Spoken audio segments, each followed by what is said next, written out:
हर हर महादेव। कैसे हैं आप सब? आशा करती हूँ आप सब बिल्कुल बढ़िया होंगे। आज की वीडियो में हम बात करेंगे क्रिया योग के बारे में।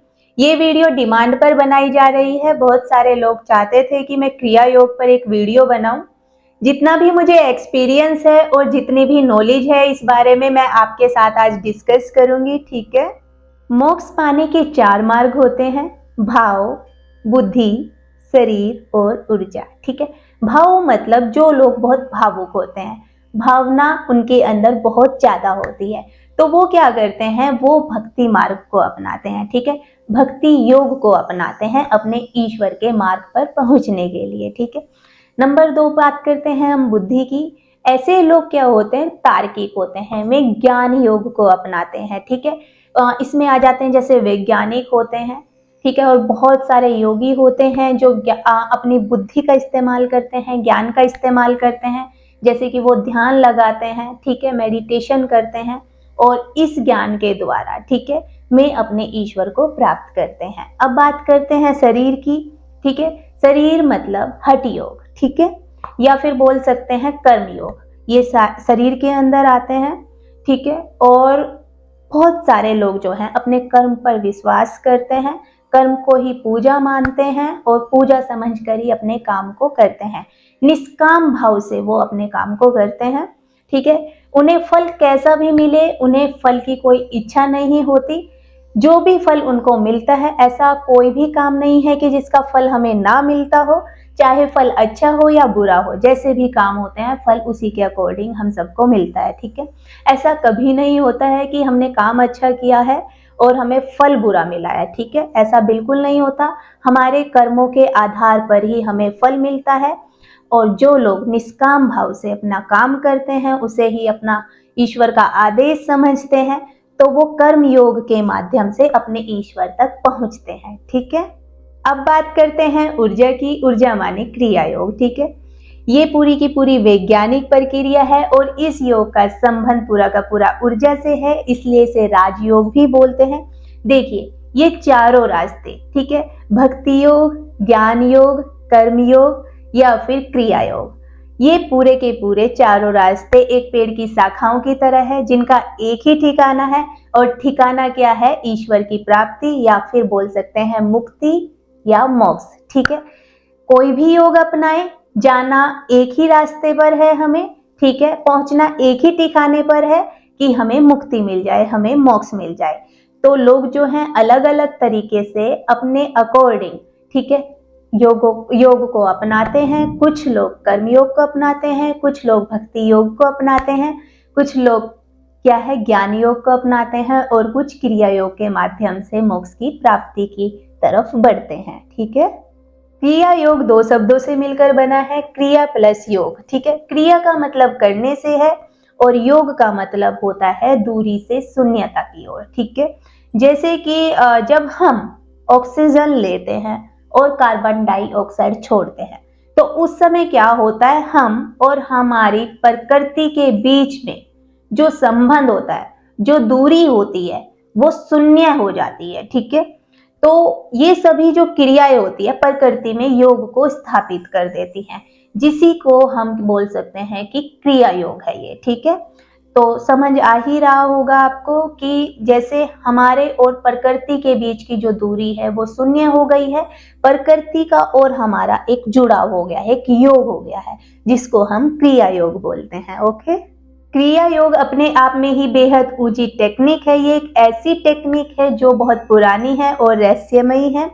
क्रिया योग सीखने के लिए आपको सिद्ध गुरु के पास जाना होगा, बिना गुरु की सहायता से, ठीक है, आप क्रिया योग नहीं सीख सकते। ये बहुत ही पावरफुल होती है, ये इतनी आसान नहीं है कि इसको आसानी से सीख लिया जाए, ठीक है। इसको सीखने के दौरान बहुत सारी प्रॉब्लम्स भी आती हैं, बहुत सारी चीजों का ध्यान रखना होता है, इसीलिए ये पुराने समय से ही गुरुओं द्वारा अपने शिष्य को ये शिक्षा दी जाती रही है, ठीक है। और क्या होता है, हम आपको बता दें कि क्रिया योग सीखने के लिए अंदर एक अलग तरह की पात्रता होनी बहुत ज्यादा जरूरी है। क्रिया योग सीखना हर किसी के बस की बात नहीं है, ठीक है। और योग सीखने के लिए सबसे पहले तो इंसान को अपनी मानसिक स्थिति को भी अच्छा रखना होता है और अपने आप को तैयार करना होता है। ठीक है, हम पहले क्रिया योग करने के लायक बनना होता है, तभी हम उसे सीख सकते हैं। ठीक है, बात करें योगियों के अनुसार तो योग की अन्य विधि अगर कछुए की चाल के समान है, तो क्रिया योग जो विधि होती है वो चीते की तेज रफ्तार के समान होती है। ठीक है, वो जो गति होती है क्रिया योग की, वो मानव के विकास की गति को बहुत ज्यादा बढ़ा देती है। श्री कृष्ण जी के द्वारा भी भगवत गीता के माध्यम से क्रिया योग के बारे में बताया गया है।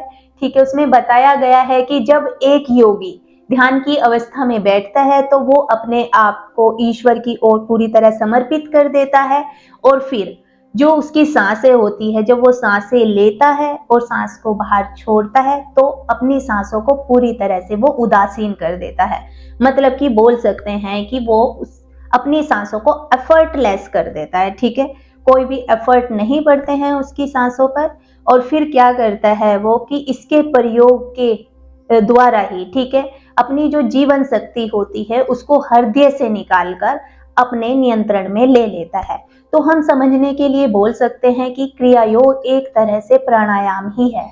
क्रिया योग के अभ्यास से शरीर में ऑक्सीजन की जो प्रक्रिया है वो संतुलन में रहती है। ठीक है, और जो हमारे अंदर इम्प्योर ब्लड होता है, क्रिया योग उसके अंदर से कार्बन को खत्म कर देती है, जिसकी वजह से इम्प्योर ब्लड, ठीक है, हमारे फेफड़ों में नहीं जाता है, जिससे क्या होता है कि हमारा हृदय अपनी गति को रोककर, ठीक है, रेस्ट की पोजीशन में चला जाता है, जिसकी वजह से व्यक्ति को अपनी आंतरिक शक्तियों का बोध होता है। क्रिया योग के अभ्यास से हम मन को अपने नियंत्रण में रखते हैं, मतलब कि हम मन के इशारों पर नहीं चलते हैं, बल्कि हम जैसा आदेश देते हैं अपने मन को, मन वो सभी कार्य करता है। ठीक है, अपनी मनमानी नहीं करता है। एक मन ही ऐसा है कि जिसके इशारों पर अगर व्यक्ति चलने लग जाए तो वो उसके जीवन को पूरी तरह तहस नहस कर देता है। ठीक है, तो मन को नियंत्रण करने के लिए भी, मन को कैसे चलाना है, एक होश में रहने के लिए भी क्रिया योग का अभ्यास बहुत ज्यादा जरूरी होता है। हम सभी का जन्म लेने का उद्देश्य स्वयं को पाना है। अगर हम स्वयं को पा लेते हैं, स्वयं को जान लेते हैं, तो समझो हमने अपने परमात्मा को भी जाना है। ठीक है, और हम आपको बता दें क्रिया योग, ठीक है, एक ऐसा योग है, एक ऐसी प्रक्रिया है जो हर किसी के बस की बात नहीं है। ये सिर्फ उनके लिए है जो सत्य के मार्ग को अपनाते हैं और सत्य के लिए बहुत ज्यादा प्यासे हैं, सत्य के मार्ग के लिए तत्पर रहते हैं। क्रिया योग उन्हीं के लिए काम आता है और वही लोग इसे कर सकते हैं। ध्यान रखिए, जो आध्यात्मिक जो रास्ता है उसको पूरा करने के लिए, ठीक है, आध्यात्मिक पूरी प्रक्रिया को पूरा करने के लिए क्रिया योग बहुत ज्यादा जरूरी है। ठीक है, बिना क्रिया योग के आपका आध्यात्मिक मार्ग पूरा नहीं हो पाएगा। आज के लिए इतना ही, जितना मुझे क्रिया योग के बारे में पता था मैंने आपके साथ शेयर किया है। अगर आपका फिर भी कोई डाउट रहता है, कोई क्वेश्चन रहता है, तो आप मुझे कमेंट में पूछ सकते हैं। मैं कोशिश करूंगी कि आपके कमेंट का जरूर रिप्लाई करूं। ठीक है, तो अब हम मिलेंगे नई वीडियो में नई टॉपिक के साथ। तब तक के लिए हर हर महादेव।